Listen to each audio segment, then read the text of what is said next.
Hello and welcome back to another AP US history video. Today we will be covering period 2. Specifically, we will be covering the lessons 2.4, 2.5, and 2.6. In more detail, we'll talk about the triangular trade, mercantilism, salutary neglect, dominion of New England, conflict in New England, conflict in Virginia, the Pueblo Revolt, and labor in the colonies. Alright, today we're going to be talking about the transatlantic trade along with a few other key concepts for APUSH. Let's start with triangular trade, and triangular trade is pretty easy to understand because it's literally shaped like a triangle. So let's start following the trade route so you can understand a little bit. So we'll begin in England, and we'll take manufactured goods down over to West Africa, and then we will go through the Middle Passage, go this way, and we'll take enslaved Africans, and then here you get traded for sugarcane in the West Indies, and then you return back to New England. So it's a whole triangle, and this part of the journey, known as the Middle Passage, was a very difficult journey, and very few people survived. All right, let's move on to our next key concept. Now, the word mercantilism pops up a lot in APUSH, and I know it can seem a little daunting at first, but basically, mercantilism is a belief that wealth was based on how much more a country exported than imported. Now, a couple key things about mercantilism was that it encouraged trade but discouraged purchases. Now, colonies existed to provide wealth for their mother country, and now because of this, they had some very interesting rules, and one of these rules was known as the English Navigation Acts, and this is like more specific. Oops, sorry about that. And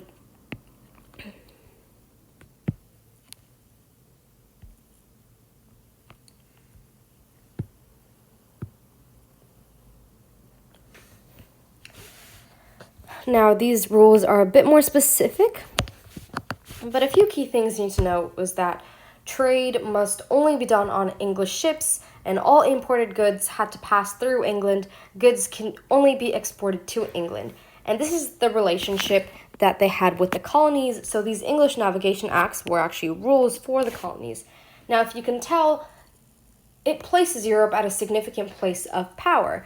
Now, following off of that thought, the effects of the Navigation Acts was that it did aid in shipbuilding and helped the tobacco industry boom. It had some contributed to military protection, but primarily it seriously hindered the growth of the colonial economy because they were only interacting with Europe, and Europe remained like the sole power in that relationship. However, with the Navigation Acts, they were very relaxed in enforcing them. And this period of relaxation, I guess, was known as salutary neglect. They just didn't care that much. Part of the reason was that Europe was very, very far from the colonies, and at that moment they had bigger problems to worry about, as well as naturally there were some corrupt agents working for Europe at that time. So the term mercantilism, English Navigation Acts, and salutary neglect are definitely going to show up at some point during your AP exam, maybe as an evidence point for your essays or something, but just know that you should know what they mean and what was the result of them. Okay, these next couple sections we're going to go through pretty quickly. Alright, so King James II tried to impose royal power on the colonies, and he took away their assembly, and he took away basically the colony's sense of power and tried to replace it with European royal power. And this obviously led to many conflicts between the colonies and Europe. Anyway, and it led to trade issues as well. Again, this is not a section that we're going to focus on a lot, but if you do have time, feel free to read over some more key specifics of what is happening. All right, the conflict in New England. Now, there was a lot of conflict around this time period, and there was threat of attack from the Dutch and the French in the 1640s.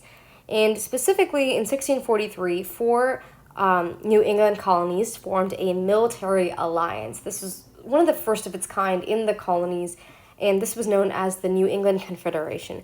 It had 2 reps from each colony, and you start to see that representation and a formation of power and centralized power almost. This lasted for about 4 decades and was one of the first times you could see the colonies coming together for a common purpose, so the unity. And this confederation is what helped them win Metacom's War, also known as King Philip's War.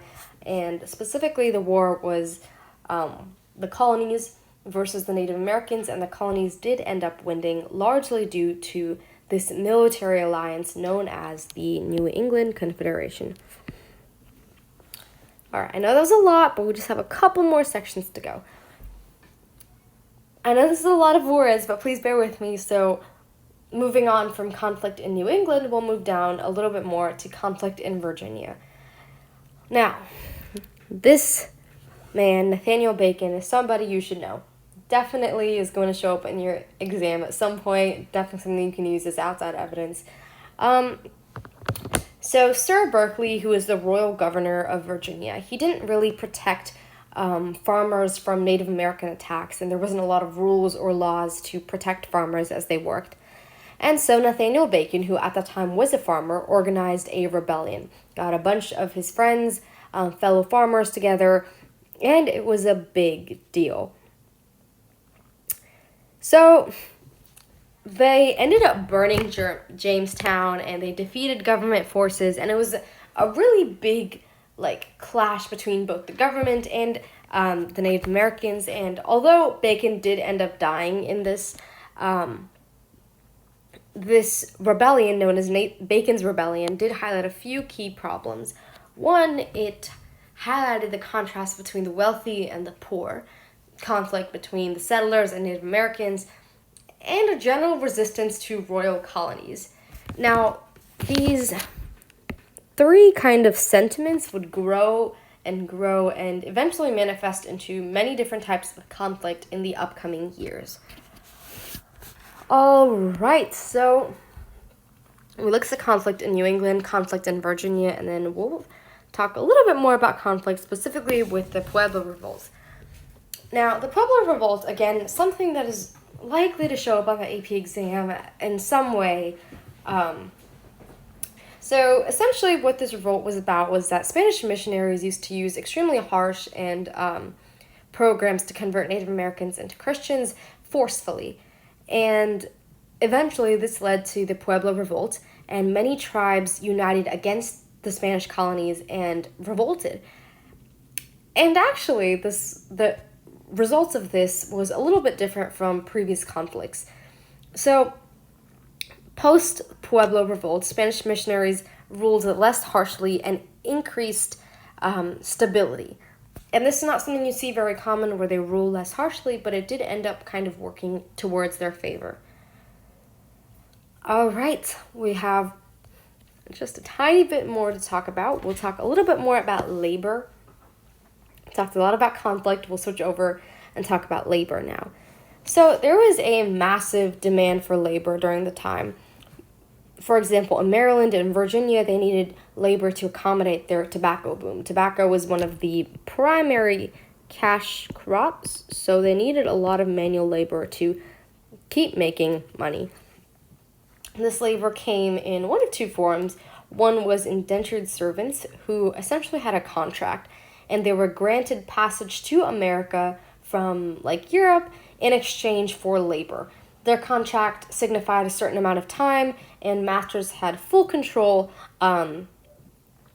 over them, and they were set free after their timeline on their contract was done.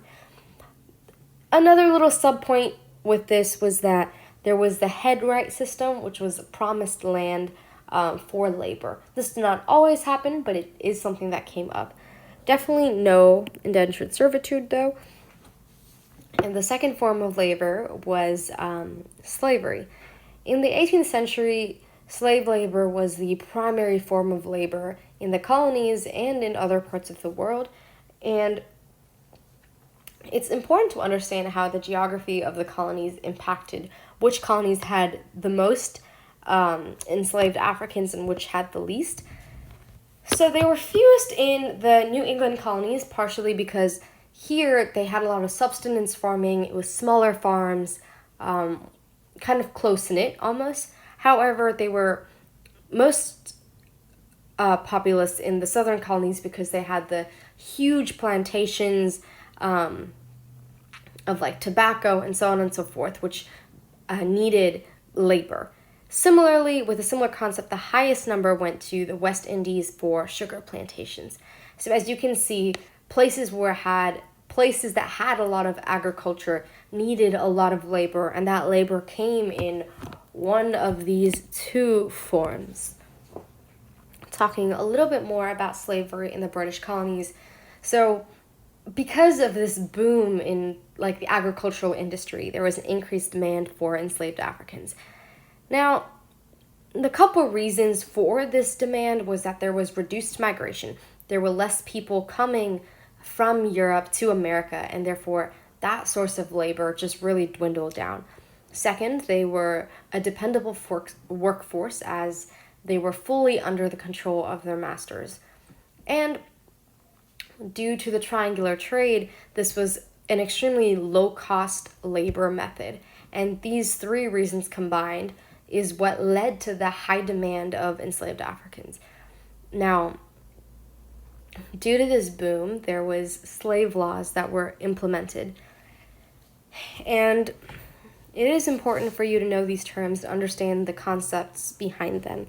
So, slave laws, their primary objective was to ensure life bondage, meaning that enslaved Africans would work for their masters till their death, essentially, and inheritance, meaning that their children and grandchildren and so on and so forth would also be under that master's control. Massachusetts was actually the first colony to recognize enslavement as lawful. It became a fully legal practice, which of course led to another boom and another need for this labor. Virginia was where they started to see that children inherited the slave status, so going back to the inheritance over here. And a couple more rules were that like white women could not marry African American men. So yeah, these laws were actually created for oppressment. And however, there were protests that did occur. And a lot of this included keeping cultural elements, even though they were often forcibly converted into Christianity.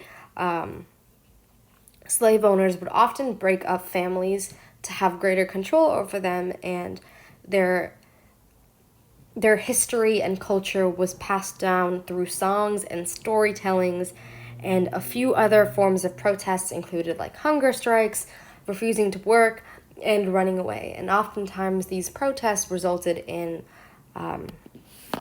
them being punished very severely. Go over what we learned in this video, and I know it was a lot, but we did cover some really important aspects like the triangular trade, mercantilism, Dominion of New England, the Pueblo Revolt, and how that affected the future of how Spanish colonies were controlling Native Americans in the area, different types of labor systems, and how they impacted the triangular trade and mercantilism as well. That's a wrap.